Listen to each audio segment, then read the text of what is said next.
29절 말씀, 여호와께 감사하라. 그는 선하시며 그의 인자하심이 영원하미로다. 그런데 시편 118편 1절도 어떤 내용이죠? 여호와께 감사하라. 그는 선하시며 그의 인자하심이 영원하미로다. 시편 118편을 시작하는 1편과 마무리 9절인 29절이 수미상관입니다. 그러니까 이 시편 118편의 1절과 마지막 절이 동일합니다. 그래서 우리가 시편 118편 전체를 보지 않더라도 이 시편 118편의 핵심 주제가 뭐겠구나. 우리는 금방 읽어낼 수 있습니다. 여호와께 감사하라. 그는 선하시며 그 인자하심이 영원하미로다. 여호와께 감사하라 라고 하는 시구나. 네, 시편에는 특별히 예를 들어서 시편 136편 보면 26절까지 있어요. 1절에서 26절까지 있어요.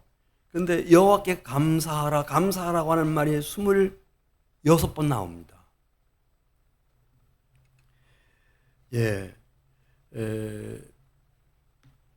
그러면은 이게 도대체 왜 이토록 중요한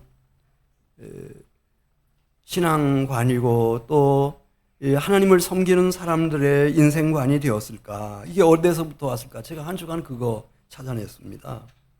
그랬더니 역대상 16장 34절로부터 왔습니다. 역대상 16장 34절에 보시면 다윗이 어려서부터 평생을 하나님을 섬겼습니다.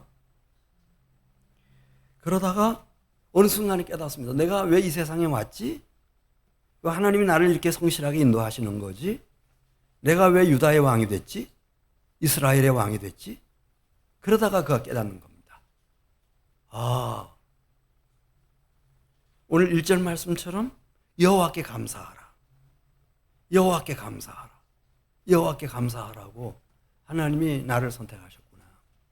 그래서 여러분 아시는 것처럼 12지파 중에 12지파를 대표하는 레위지파를 구별을 하고 그 중에 아삽 자손과 특별한 사람들을 세워가지고 하루 24시간 1년 365일 계속해서 여호와께 감사하고 여호와 하나님을 찬송하고 찬양하고 송축하고 경배하도록. 그래서 성막도 예루살렘에 세우고 나중에는 아들 솔로몬을 통해서 성전을 세우고. 그래서 여호와를 늘 기억하면서 여호와께 감사하다가 세워진 생애와 영혼이 하나님의 사람 다윗이었고 또 그렇게 세워진 가정이 다윗 왕조였고 그렇게 세워진 지파 일가가 유다 지파였고 그렇게 해서 그 자손 가운데 다윗의 자손이 일어나서 이제 이 땅에 그리스도의 나라를 그리스도인들을 일으켜 세우기 시작하신 겁니다. 그래서 이 사상 여호와께 감사하라. 물론 우리가 부모님께 감사할 수도 있고 내가 존경하는 선생님들 감사할 수도 있고 은혜 입은 사람들에게 내가 땡큐 할 수 있겠습니다만은 그 무엇보다도 여호와께 감사하는 거 이게 얼마나 굉장한 일인지 이것이 하나님의 마음을 사로잡았습니다. 다윗이. 그래서 하나님 말씀하시잖아요. 이 세 아들 다윗을 만나니 내 마음에 합한 자다. 그를 통해서 내 뜻을 다 이루겠다. 왜 그러셨을까? 여기에 다 나와 있습니다. 우리 역대상 16장 34절 같이 읽겠습니다. 역대상 16장 34절 여호와께 감사하라. 그는 선하시며 그의 인자하심이 영원하미로다.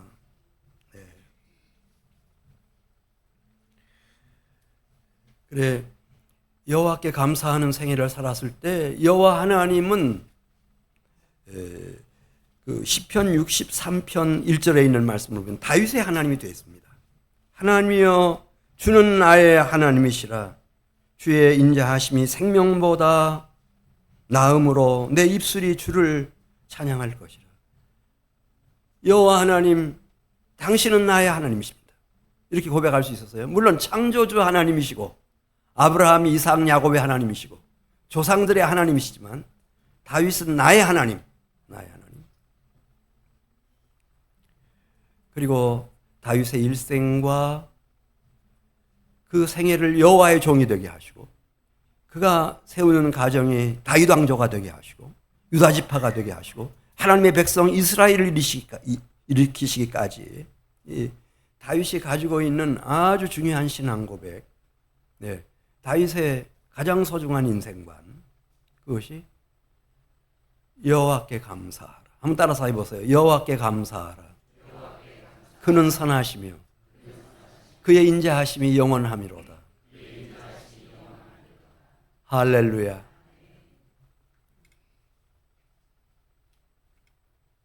그러면은 이게 뭐 법이라서 여호와께 무조건 감사해야 되는가?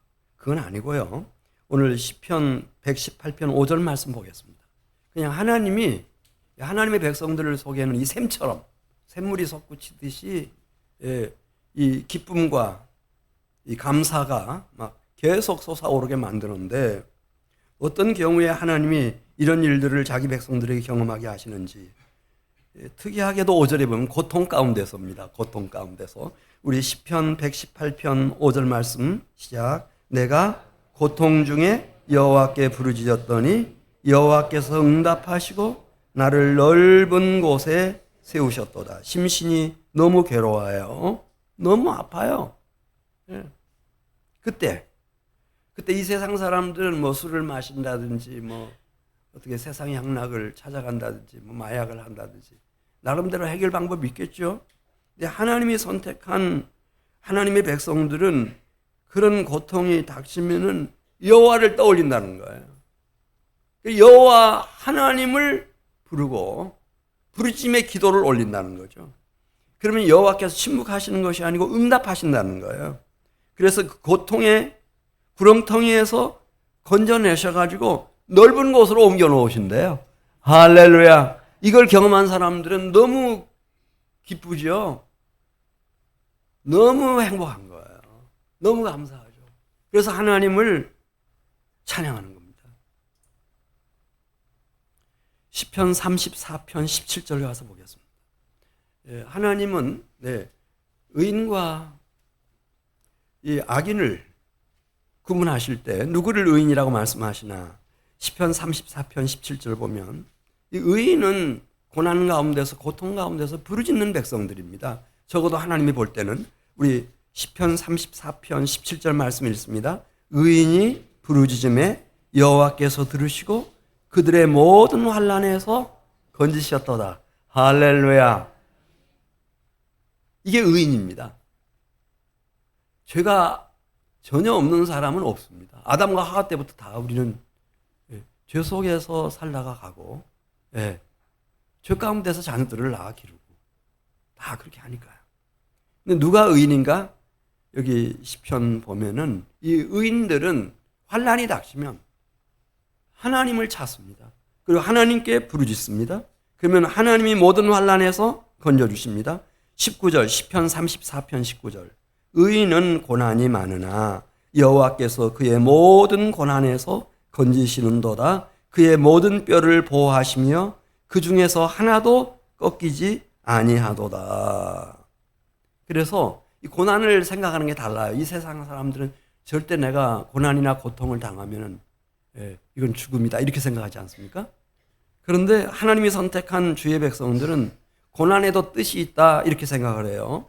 그래서 시편 119편 67절 보겠어요.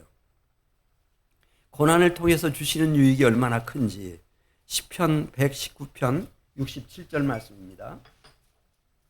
시작. 고난 당하기 전에는 내가 그릇 행하였더니 이제는 주의 말씀을 지키나이다. 내가 어떻게 나 자신을 진지하게 돌아보게 됐는지 그리고 잘못된 길에서부터 돌이키게 됐는지 그 하나님의 치료약은 고난이라고 하는 약이었습니다. 고난이 없으면 지금처럼 내가 성장할 수 없습니다. 이렇게 영적으로 성숙할 수가 없죠. 시편 119편 71절 보겠습니다. 71절입니다. 고난당하는 것이 내게 손해라 유익이라. 이로 말미암아 내가 주의 율례들을 배우게 되었나이다. 할렐루야. 이게 신비한 하나님의 경륜인데요. 하나님은 어디에서 내 영의 샘을 발견하게 만드시는가? 고통 가운데서, 고난 가운데서, 환난 가운데서.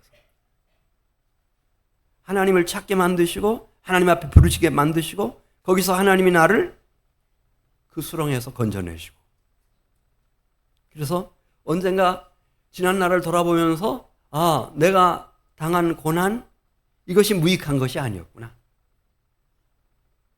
정말 꼭 필요한 유익한 일이었구나.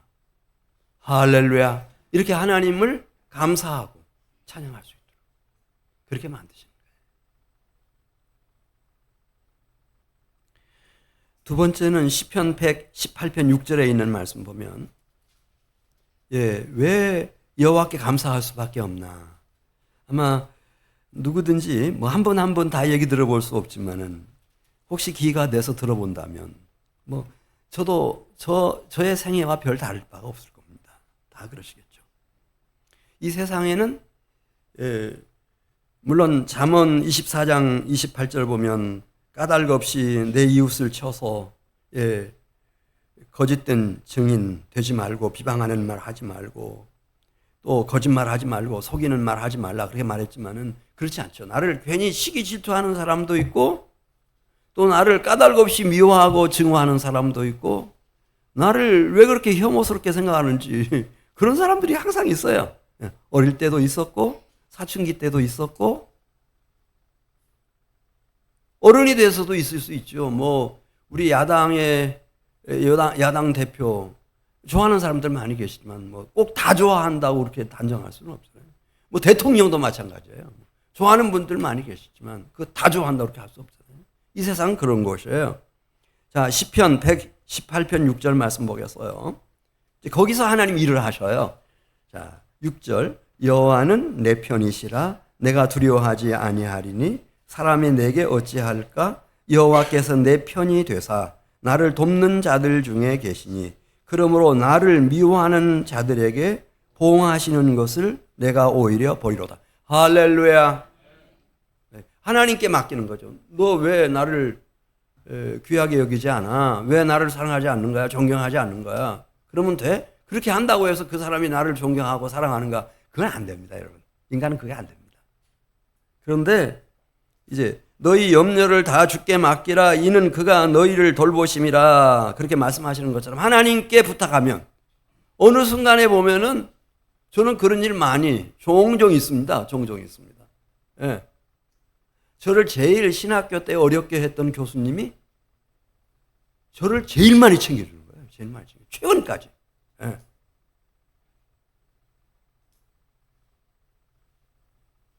그 참 아이러니해요. 하나님이 하시는 거예요. 하나님이 하시는 거예요. 저에 대해서 잔뜩 오해하고 계셨는데 그분 애제자가 그 뭐 석사과정인지 박사과정인지 우리 교회 나오셨어요. 예. 지금 천국 가셨지만. 그러니까 그분이 다 얘기해 준 것 같아요. 저에 대해서.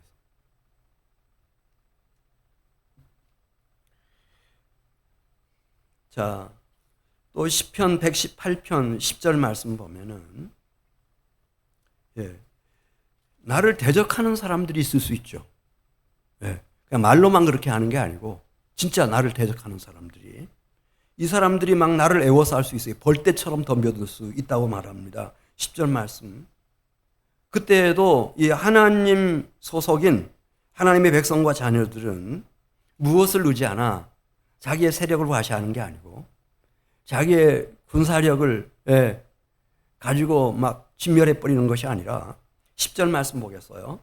시편 118편 10절. 문나라가 나를 애워쌌으니 내가 여호와의 이름으로 그들을 끊으리로다. 그들이 나를 애워싸고 애워쌌으니 내가 여호와의 이름으로 그들을 끊으리로다.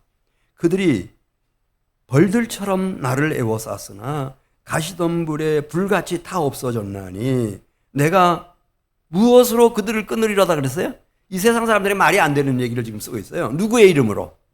여호와의 이름으로. 여기 이름이라고 하는 말은 그러니까 뭐 지금 바로가 군사들을 이 마병들을 군사들을 막 이끌고 막 몰려오는데요. 볼 때 같죠. 앞에는 홍해가 있고요.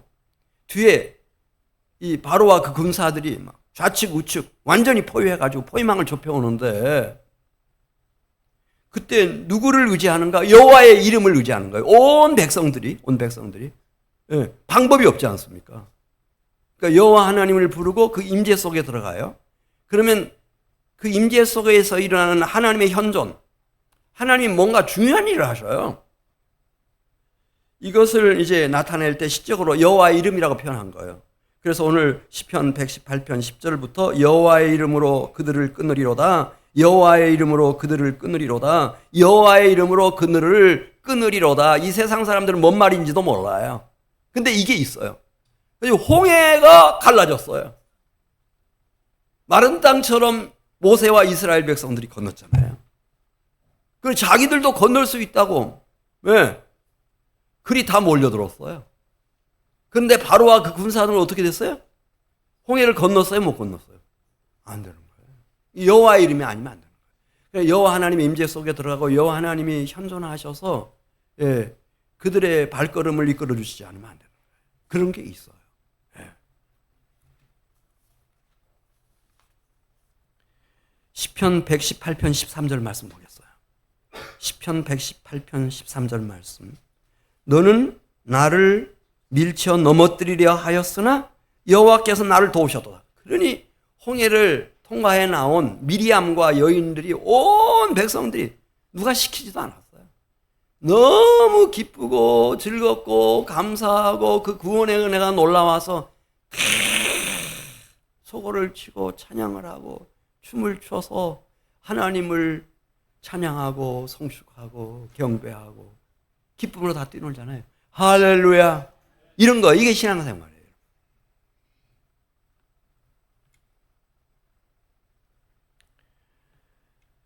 자, 시편 118편 17절로 가겠어요. 이제 진짜 강적을 이제 만날 거예요. 아마 우리 중에 피해갈 사람 없을걸요? 누구든지 다 남녀노소를 불문하고 건강하든 병약하든 뭐 성공했든 뭐 미미하든 상관없이 누구나 다 맞이하게 될 진짜 강적 중에 강적이 있죠. 그게 뭘까요? 시편 118편 17절에 나오는 것처럼 죽음이에요. 죽음. 사망. 죽고 나면 이제 이 사망한 사람을 장례를 치르게 되면은 이제 그걸 음부에 들어간다 그러죠. 무덤 속에 들어가요. 네. 그럼 끝나는 거죠. 끝나요. 근데 하나님의 백성들은 시편 118편 17절에 보면은 이 세상 사람들이 알지 못하는 비밀을 갖고 있어요. 천지 만물을 창조하신 전지전능하신 하나님은 죽음과 사망, 음부 안에서도 하나님이 문을 내신다는 걸 알아요. 무슨 문인가? 구원의 문, 생명의 문, 영생의 문, 주의 문, 하나님 나라로 통하는 문을 내신다는 걸 알아요. 그래서 이게 다른 거죠. 이 세상 사람들은 내가 지금 느껴요, 다 본인들이. 이제 죽음이 임박했구나. 사망이 곧 나를 덮치겠구나. 그러면 어떻게 될까? 나는 이제 음부에 들어가겠지. 화장을 하든 매장을 하든 그걸로 끝나겠지. 이렇게 생각하잖아요. 근데 시편 118편 17절 보겠어요. 하나님의 백성들은, 하나님의 자녀들은 그게 아니에요. 자, 거기서 하나님을 찾습니다. 17절 같이 읽습니다. 내가 죽지 않고 살아서 여호와께서 하시는 일을 선포하리로다. 할렐루야. 그리고 그때 하나님을 찾고 부르짖을 때는 그 기도가 얼마나 절실한지 이걸 서원기도라고 하거든요. 여기서 하나님의 권능으로 저를 이 사망, 이 음부에서 저를 건져주시면 이후에 사는 제2의 인생은 오직 여호와께서 하신 일을 선포하는 일에다가 전심전력하겠습니다. 이걸 서원기도라고 그래요. 서원기도. 하나님 저를 다시 살려주시면은 제가 이제 주의 길을 가겠습니다. 소원기도. 그랬더니 18절 읽습니다. 여호와께서 나를 심히 경책하셨어도 무엇에는 넘기지 아니하셨어요? 죽음에는 넘기지 않으셨어요. 할렐루야.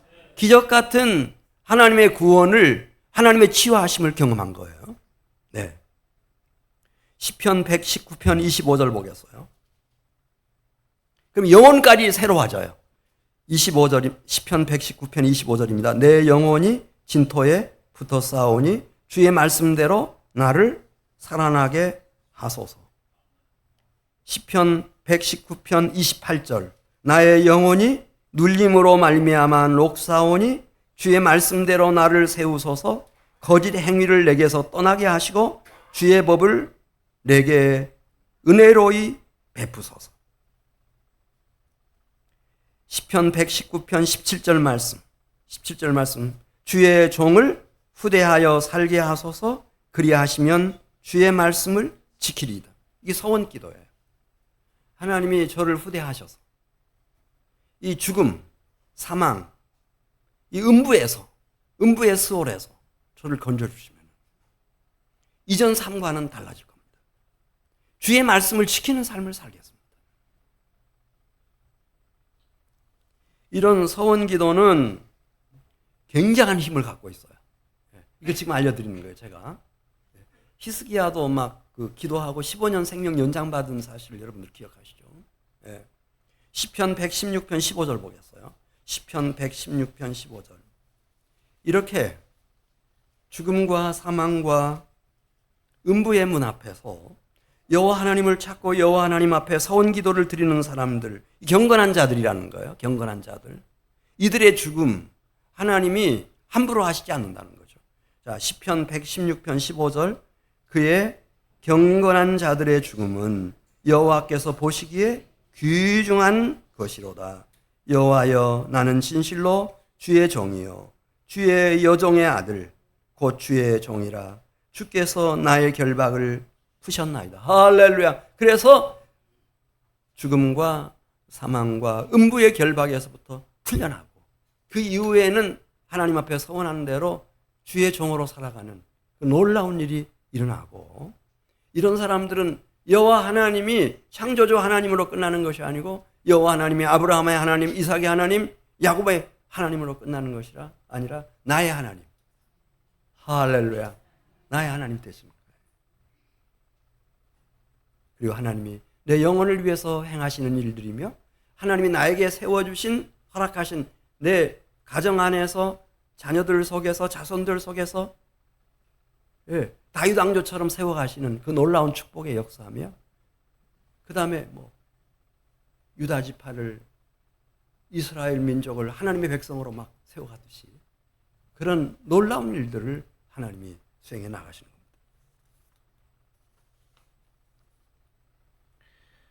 겁니다. 자, 시편 118편 19절로 가서 보겠습니다.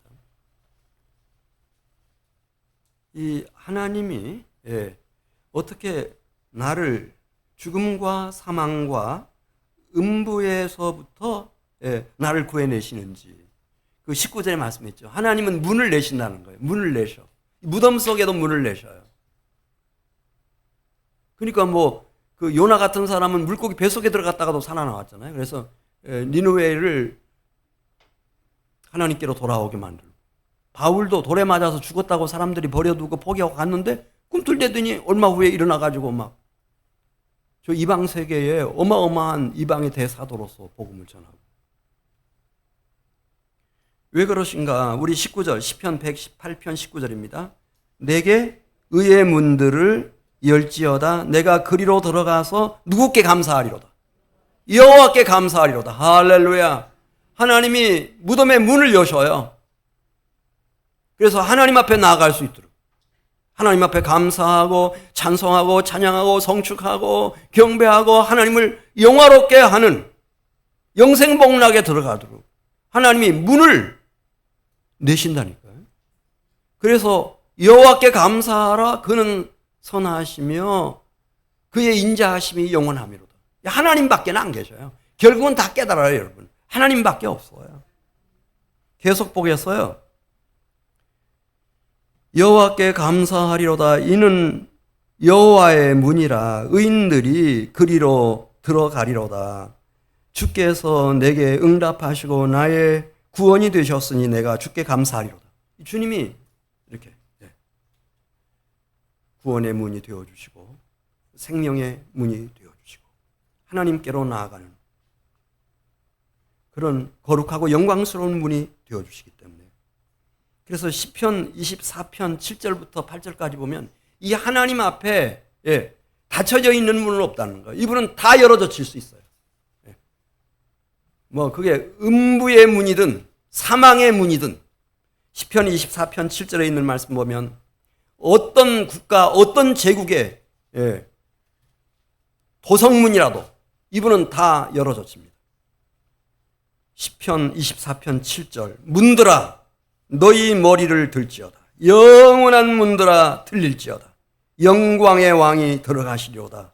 영광의 왕이 누구시냐? 강하고 능한 여호와시요 전쟁에 능한 여호와시로다. 문들아 너희 머리를 들지어다. 영원한 문들아 들릴지어다. 영광의 왕이 들어가시리로다. 영광의 왕이 누구시냐? 만군의 여호와께서 곧 영광의 왕이시로다. 혹시 살아오시다가 우리 청년들 혹시 여기 계시다면 이 도대체 길이 안 보여요. 한 줄기 빛도 안 보여요. 야, 진짜 완전 절망이구나. 이제 끝났구나. 문이 다 닫혔어요. 그때는 정말 중요한 시간이 온 거예요. 하나님을 기억해야 할 시간이에요. 하나님을 불러야 할 시간이에요. 하나님 앞에 부르짖어야 할 시간이에요. 그 하나님은 문을 여실 수 있어요. 내 인생의 실패와 좌절로 닫혀진 문을 얼마든지 열어젖힐 수 있어요. 네. 이분은 소망의 미래를 얼마든지 열 수 있는 분이셔요. 네. 절대 여러분 우리 자녀들을 키우다가 건강이 약하다고 뭐 지능이 좀 떨어진다고 걱정하지 마세요. 그게 그렇게 어느 정도 영향은 있지만은 절대적인 건 아니에요. 저는 그거 알고 있어요. 네.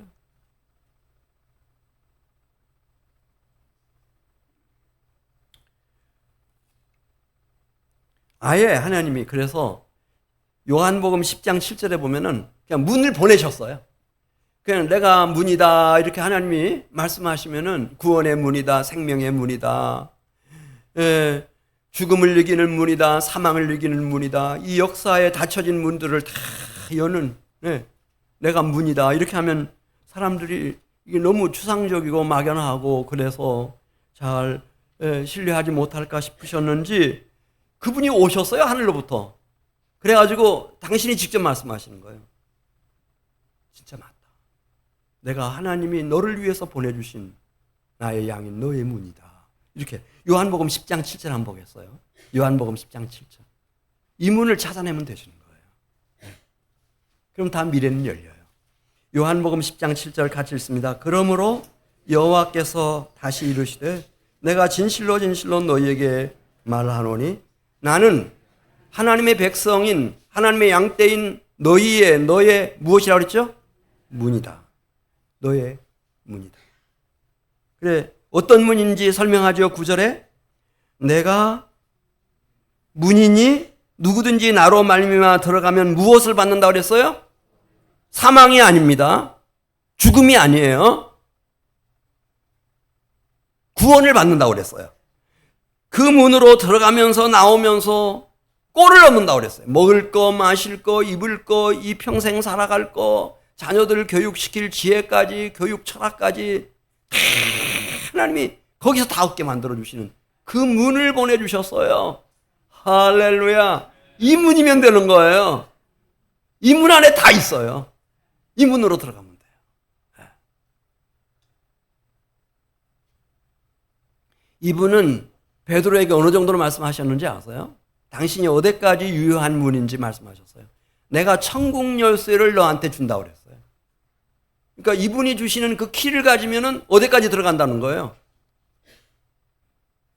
이분은 죽음에서 사망에서 건져내는 문일 뿐만 아니라 이분은 구원의 문일 뿐만 아니라 나에게 영생을 주는 문일 뿐만 아니라 이분은 하나님 나라까지 우리를 인도할 수 있는 문이에요. 내가 곧 길이요 진리요 생명이니 나로 말미암지 않고는 아버지께로 올 자가 없다. 그 아버지에게까지 쫙 이끌어 갈 수 있는 그런 문이셔요. 그런 문을 아예 그냥 통으로 보내주셨어요. 할렐루야. 아버지 하나님께 영광의 박수 한번 드리겠어요. 그럼 됐죠. 그 이상은 없다고 그랬어요. 물론 그분이 왔을 때 그분에 대한 얘기예요. 시편 118편 22절 보겠어요. 이 세상은 이분을 무시했어요.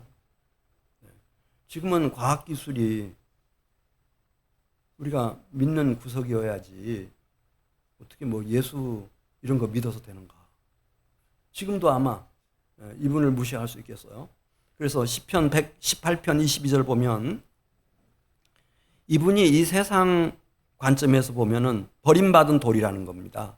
자, 22절 같이 읽어요. 건축자가 버린 돌이 집 모퉁이의 머릿돌이 되었나니 이는 여호와께서 행하신 것이요 우리 눈에 기이한 바로다. 건축자들이 버렸어요. 이거 쓸모없다고 버린 돌이에요. 미켈란젤로가 그런 돌 속에서 다윗상을 탁 보고 다윗상을 조각해냈듯이 똑같아요. 이 하나님은 세상이 버린 돌이었어요. 나사렛 예수는요. 근데 이 돌이 한 영혼을 제대로 세우는 집 모퉁이 머릿돌이었어요. 사실 한 집안을 다윗 왕조같이 세워내는 그런 집 모퉁이 머릿돌이었어요. 유다 지파 이스라엘 백성 하나님의 백성들을 세워내는 집 모퉁이의 사실은 머릿돌이었어요. 여호와께서 그렇게 만들어 놓으셨어요. 할렐루야. 그러니까 어두움의 자식들은 모르죠. 그러나 빛의 백성들을 안단 말입니다. 건축자의 버린 돌이 집 모퉁이의 머릿돌이 되었구나. 이 돌의 기초 위에서 내 영혼이 제대로 하나님의 형상까지 그리스도의 장성한 분량까지 자라날 수 있고 우리 자녀들과 우리 가족들과 자손들이 천대까지 비로소 복을 받을 수가 있고 유다 지파 같고 하나님 백성 같은 영적인 이스라엘이 이 기초돌 위에서만 일어날 수 있다. 이걸 아는 사람들이 이제 생겨나기 시작한 거예요. 여기 그러니까 오셨죠. 할렐루야. 갈 데가 얼마나 많은데 여기 오셨겠어요. 베드로가 오순절날 그 설교하잖아요. 막 예루살렘에 모여든 사람들한테 너희 이스라엘 백성들은 알라. 너희가 십자가에 못 박고 그렇지만 하나님이 죽은 자 가운데서 살려내신 나사렛 예수 그분의 이름 소개하면서 이 예수는 너희 건축자들의 버린 돌로서 집 모퉁이의 머릿돌이 되었느니라. 시편 오늘 118편 22절 이거 중요한 말씀이에요. 벌써 예수 오시기 1000년 전에 앞으로 어떤 일들이 일어날 것인가에 대해서 예언한 예언적 시입니다. 또 한 가지 이제 베드로전서 2장 4절 가서 보면은 근데 많은 분들이 이제 여기까지만 받아들여요. 예수님이 나의 화목제물이시고 나의 온 인류의 세상 죄를 지고 가는 하나님의 어린 양이시고 예수님이 다 모든 것 다 지고 가셨으니까 이제 오직 감사할 뿐이다. 이렇게 생각하는 분들이 계시는데 베드로의 설교는 그게 아니었어요. 베드로전서 2장 4절을 한번 보겠습니다. 베드로전서 2장 4절. 사람에게 버림바 되었으나 지금 버림받으신 돌이었던 예수님에 대한 말씀이에요. 베드로전서 2장 4절. 사람에게는 버림바 되었으나 하나님께는 택하심을 입은 보배로운 산돌이신 예수께 나아가자. 그리고 너희도 그분과 함께 산돌같이 신령한 집으로 세워지자. 그 얘기를 하는 거예요. 이거 지금 제가 지금까지 한 얘기들은 다 잊어도 돼요. 이거 지금 말씀드리려고 하는 거예요. 정말 산돌, 영원히 살아있는 집 모퉁이, 기초돌이신 예수님, 산돌이시거든요. 산돌. 그런데 우리가 이 예수님을 그냥 교리적으로만 알고 의식이나 이런 것으로만 그냥 예수님 믿는 흉내내는 그런 것이 아니고 우리도 산돌이신 예수님께 정말 가까이, 아주 가까이 나아가서 예수님하고 손을 잡고 예수님이 산돌이 되신 것처럼 우리도 산돌이 되어야 된다는 거예요. 그 얘기를 하고 있어요. 다시 한번 베드로전서 2장 4절부터 읽겠습니다. 시작. 사람에게는 버림바 되었으나 하나님께는 택하심을 입은 보배로운 산돌이신 예수께 나아가 너희도 산돌같이 신령한 집으로 세워지고 예수 그리스도로 말미암아 하나님이 기쁘게 받으실 신령한 제사를 드릴 거룩한 제사장이 될지니라. 이 멜기세덱의 반차를 줬는 거룩한 제사장은 예수님이시거든요. 근데 그 예수님과 함께 그 사역을 우리도 같이 감당하는 거예요. 고린도전서 12장 27절에서도 예수님과 나와의 관계를 어떻게 생각하십니까, 여러분? 한 몸이라고 말씀해요. 고린도전서 12장 27절 너희는 그리스도의 몸이요 머리이신 그리스도의 몸이요 우리 형제 자매들은 머리이신 그리스도의 몸을 구성하는 지체라고 말씀했습니다. 자, 고린도전서 12장 27절 같이 읽습니다. 너희는 그리스도의 몸이요 지체의 각 부분이라. 아멘.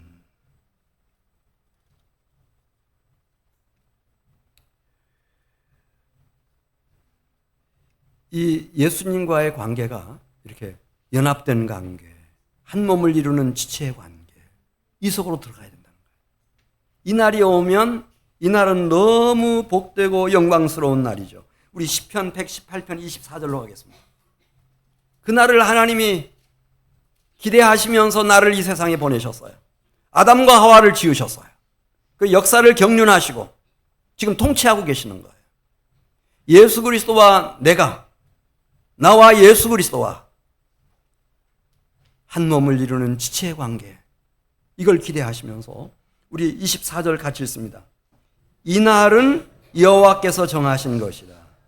이 날에 우리가 즐거워하고 기뻐하리로다. 할렐루야.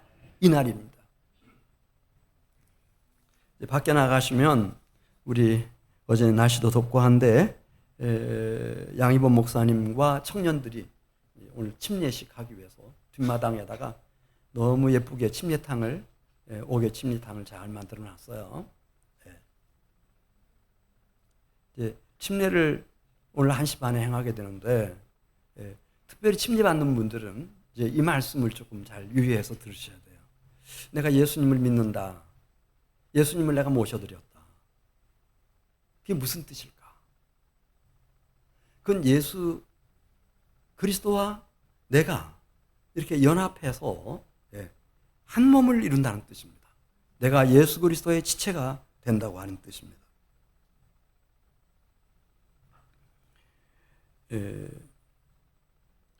시편 118편 27절로 가겠어요. 시편 118편 27절 가서 보면 예수님이 세상 죄를 지고 하는 어린 양이 되셨죠. 속죄 제물이 되시고 나를 위한 화목 제물이 되셨어요. 그걸 27절 이렇게 설명했어요. 여호와는 하나님이시라 그가 우리에게 빛을 비추셨으니 밧줄로 절기 제물을 제단불에 멜지어다. 그런데 예수 그리스도의 몸된 지체가 된 우리들도 내 속에 이 진리의 빛이 비춰지기 시작하면 문이 열려서, 하나님 나라의 문이 열려서 이 거룩한 진리의 빛, 참빛 말입니다. 생명의 빛이 비춰들기 시작하면 우리도 생각하는 겁니다. 그러면 내가 이제 예수님을 믿고 침례를 받은 지금부터 어떻게 살아야 될까? 지금 27절 하반절. 밧줄로 절기 제물을 제단불에 멜지어다. 하나님이 주신 몸이 있습니다. 이 몸을 가지고 어떻게 여호와께 감사하라. 그는 선하시며 그 인자하심이 영원하미로다. 그렇게 말씀하셨는데 여호와께 감사하는 삶을 제대로 살아낼 수 있을까? 제단불에다가 나를 묶어 놓으라는 거예요. 이게 무슨 말인가 하면 어떤 분들은 생각하기를 그건 구약시대 얘기죠. 목사님 뭐 예수님 오시고 난 후에 무슨 그런 얘기를 합니까? 예수님 오시고 난 이후에 로마서 12장 1절 보겠어요. 바울이 로마서를 쓴 믿음이 필요하다라고 그렇게 강조한 바울이 로마서 12장 1절에서 예수님과의 관계를 어떻게 설정해 가야 되는지 말씀했습니다. 로마서 12장 1절입니다. 그러므로 형제들아 내가 하나님의 모든 자비하심으로 너희를 권하노니 너희 몸을 하나님이 기뻐하시는 거룩한 산 제물로 드리라. 이는 너희가 드릴 영적 예배니라. 무엇을 드리라고 그랬죠? 헌금입니까? 무엇을 드리라고 그랬죠? 너희 몸 한번 만져보세요. 그러니까 이 계명은 몸을 가지고 있을 때 우리에게 해당되는 거예요. 내 몸을 하나님이 기뻐하시는 거룩한 산 제물로 드리는 거예요. 그 롤 모델은 예수님이세요. 아담과 하와 이후에 하나님의 마음을 가장 크게 감동시킨 사람은 누굴까요? 예수님이었습니다. 그 예수님을 믿고 예수님을 섬긴다고 하는 뜻은 그 예수님을 따른다는 뜻입니다. 예수께서 당신의 몸뚱이를 제단불의 제물로 묶어서 십자가 위에서 바친 것처럼 우리도 역시 너희 몸을 하나님이 기뻐하시는 거룩한 산 제물로 드리라고 했습니다. 그래서 오늘 침례를 받는 것은 무슨 뜻인지를 좀 천천히 생각해 봐야 됩니다. 히브리서 3장 1절 그러므로 함께 하늘의 부르심을 받은 거룩한 형제들아 우리가 믿는 도리의 사도이시며 대제사장이신 예수를 깊이 생각하라. 예수를 깊이 생각하라. 우리 기독교는 미신도 아니고 맹신도 아닙니다. 예수님을 믿고 예수님을 섬기는 신앙생활인데 그건 예수님을 따라가는 신앙생활입니다. 그럼 예수님은 무엇을 통해서 하나님을 가장 결정적으로 크게 감화시켰을까? 빌립보서 2장 5절에 나옵니다. 빌립보서 2장 5절 한번 보겠습니다. 빌립보서 2장 5절 보면 너희 안에 이 마음을 품으라. 이 마음이 누구의 마음이죠? 곧 그리스도 예수의 마음이니 그분은 근본 하나님의 본체시나 하나님과 동등됨을 취할 것으로 여기지 아니하시고 오히려 자기를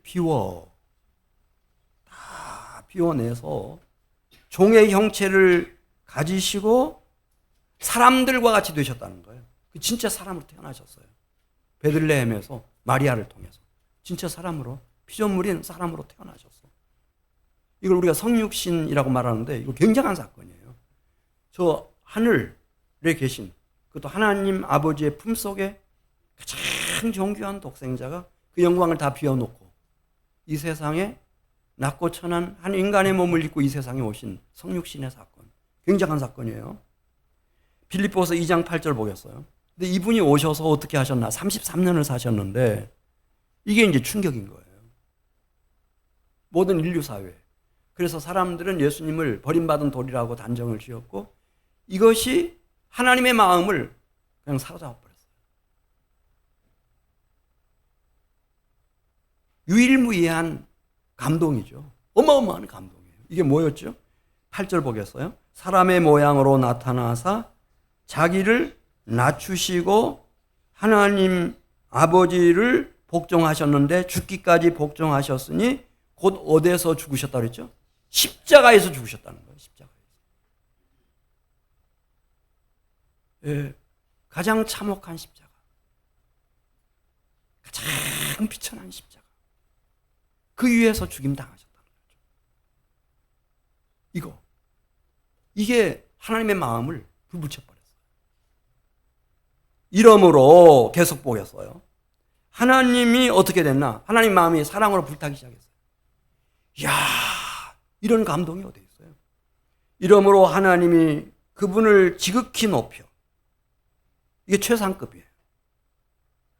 모든 이름 위에 뛰어난 이름을 주사 하늘에 있는 자들, 땅에 있는 자들, 땅 아래에 있는 자들로 모든 무릎을 예수의 이름에 꿇게 만드시고 모든 입으로 예수 그리스도를 주라 시인하여 하나님 아버지께 영광을 돌리게 하셨느냐. 그러니까 이 성자이신 예수님이 성부 하나님을 어떻게 영화롭게 했는지, 어떻게 섬겼는지, 이거야말로 뭐 영원무궁토록 하나님의 최고의 영광이죠. 최고의 영광.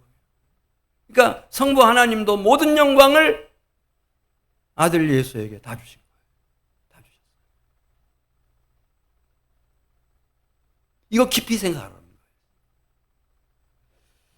주님은 당신의 아들을 보내셔서 이 땅에 사랑하는 아들의 나라를 세워가시는데 우리도 마찬가지예요.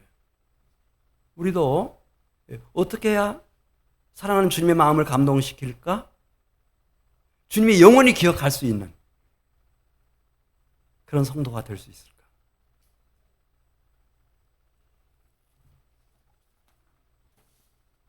그래서 오늘 침례식 하는데 그 침례 의식 속에 다 들어가 있어요.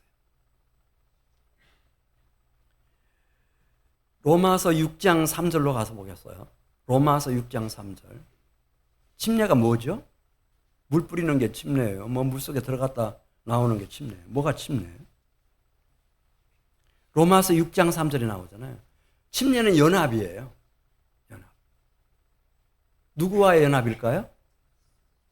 그리스도 예수와 나와의 연합이에요. 하나됨입니다. 로마서 6장 3절. 거기 나오지 않습니까? 무릇 그리스도 예수와 합하여 침례를 받은 우리는 이 합해서 연합해서 하나가 되는 것, 침례식이에요. 그러면은 예수님의 어떤 부분과 내가 연합되는 것일까요? 꼭 포함되어야 될 오늘 로마서 6장 3절부터 11절까지 제가 세보니까 13번 나와요. 그 단어가 죽음이에요. 죽음. 이걸 피해가면 안 돼요. 예수님의 죽음에 나도 같이 연합하는 거예요. 하나가 되는 거예요.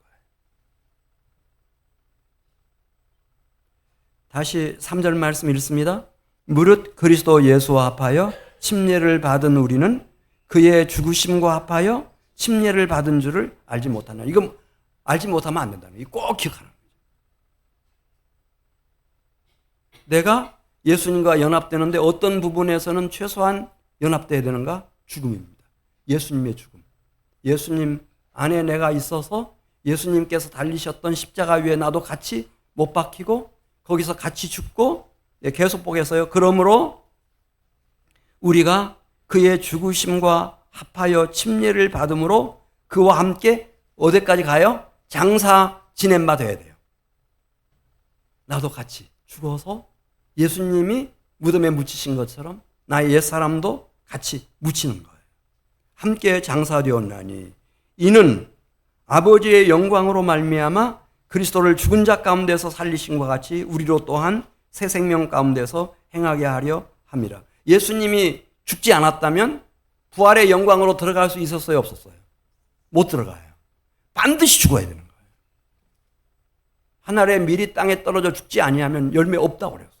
반드시 죽어야 돼요. 우리도 마찬가지예요. 예수님 안에서 함께 죽고 장사 지낸 바 돼야, 그러면은 하늘 아버지께서 성령으로 우리 속에 새 생명을 주셔요. 새 생명을 일으키셔요. 이거 있어야 돼요. 이거 없으면 다 허망한 거예요. 오늘 침례 받으시는 분들 이 침례의 의미가 뭔 줄 알고 예수님과 함께 나의 옛사람이 죽어서 진짜 장사 지낸 바 되고 나면 3일 만에 하나님이 예수님을 부활의 신령한 영광의 몸으로 일으키신 것처럼 진짜 죽고 장사 지낸 옛사람이 죽고 장사 지낸 사람 속에는 성령으로 새 생명을 일으키셔요. 이 새 생명이 여호와께 감사하라 그는 선하시며 그의 인자하심이 영원함이로다. 그 말씀 의미를 깨달아요. 할렐루야. 그 말씀 의미를 깨달아요. 그리고 예수님을 제대로 따를 수 있어요. 그리고 언젠가는 나도 완전한 죽음, 그리스도 예수와 함께 죽어서 죽은 자 가운데서 3일 만에 부활의 몸으로 그 신령하고 영광스러운 몸으로 일으키실 이 산소망에 사로잡히게 되는데, 이런 사람들은 뭐 부활을 믿느냐 못 믿느냐 그런 차원이 아니죠. 그런 건 이미 다 사라졌어요. 왜냐하면 이미 나는 새 생명을 맛본 사람이기 때문에 넘치는 확신이 있어요. 소망이 있어요. 하나님은 나에게 이런 새 생명을 주신 분이신데 부활의 몸으로 신령한 영광의 몸으로 일으키실 그 약속에 대해서 추워도 의심이 없죠. 의심할 수가 없어요. 의심할 수가 없어요.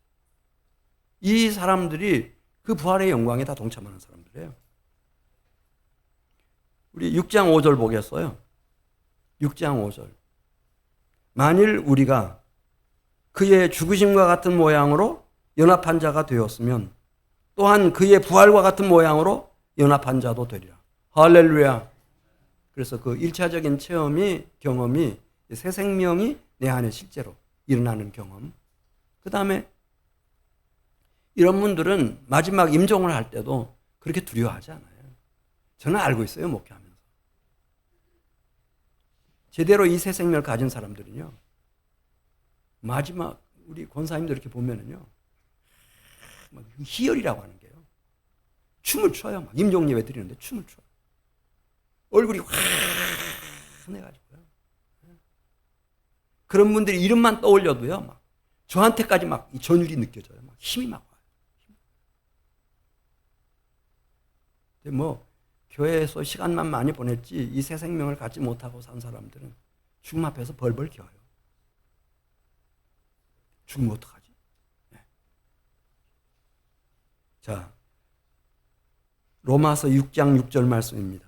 우리가 알거니와 우리의 옛사람이 예수와 함께 십자가에 못 박힌 것은 죄의 몸이 죽어 다시는 우리가 죄에게 종로로 타지 아니하려 함이니 이는 죽은 자가 죄에서 벗어나 의롭다 하심을 얻었습니다. 어떻게 우리가 죄와 결별해요? 사망이 아니고는 안 되는 거예요. 그래서 이 침례식을 통해서 이제 내가 평생 걸어가야 할 그 순례자의 길을 이제 첫 번째 순정으로 경험하는 거죠. 나 옛사람이 이렇게 죽는다. 예수님과 함께 십자가에 못 박혀서 여기 장사 지낸 바 되는 거다. 이 물속에. 그러고 나면 실제로 새 생명이 부어지고 그 새 생명의 길을 걸은 사람들에게 이제 내가 사망을 해서 뭐 화장을 하든 매장을 하든 티끌로 진토로 돌아간 이후에 연기로 돌아간 이후에도 주님이 나를 일으키시는 겁니다. 예수님을 일으키신 것처럼 그 부활의 몸으로 거룩하고 영광스러운 신령한 몸으로 일으키시는 겁니다. 그 첫 번째 순정의 시작이 침례식입니다. 이해하시겠죠? 좀 어렵긴 하지만 로마서 6장 8절 같이 봅니다. 만일 우리가 그리스도와 함께 죽었으면 또한 그와 함께 살 줄을 믿노니 이는 그리스도께서 죽은 자 가운데서 살아나셨음에 다시 죽지 아니하시고 사망이 다시 그를 주장하지 못할 줄을 알미로라. 그가 죽으심은 죄에 대하여 단번에 죽으심이요 그가 살아 계심은 하나님께 대하여 살아 계심이니 11절 이와 같이 너희도 너희 자신을 죄에 대하여는 죽은 자요 그리스도 예수 안에서 하나님께 대하여는 살아있는 자로 여길지어다. 할렐루야. 따라서 하세요. 침례는 주님을 향한 나의 첫 번째 순종입니다. 그리고 만일 이 진리를 깨달으면 이 세상 그리 겁나지 않아요. 이미 죽은 사람이 뭐 겁날 게 있어요. 진짜 겁날 거 없어요. 아무것도 겁날 거 없어요. 그리고 말씀드린 것처럼 죽음, 사망, 스월, 음부 속에도 하나님이 구원의 문을 내시고 생명과 영생과 하나님 나라로 통하는 문을 열어놓으시는 분이신데 그 문을 통해서 예수님이 3일 만에 부활하셨잖아요. 사망 권세를 부수시고 나오시는 분이신데 이 죽음을 받아들이고 나면은요 여러분들이 이제 느끼실 거예요. 마음이 이렇게 평안해질 수 있구나. 겁날 게 없어요. 제대로 주님 손에 이제 붙들리는 거죠. 주님 손에. 그래서 하나님이 주신 새 생명을 살아가는 거고 이 땅에 이제 주의 나라를 세워가는 보배롭고 존귀한 역군들이 다 되는 거예요. 우리 같이 기도드리겠습니다.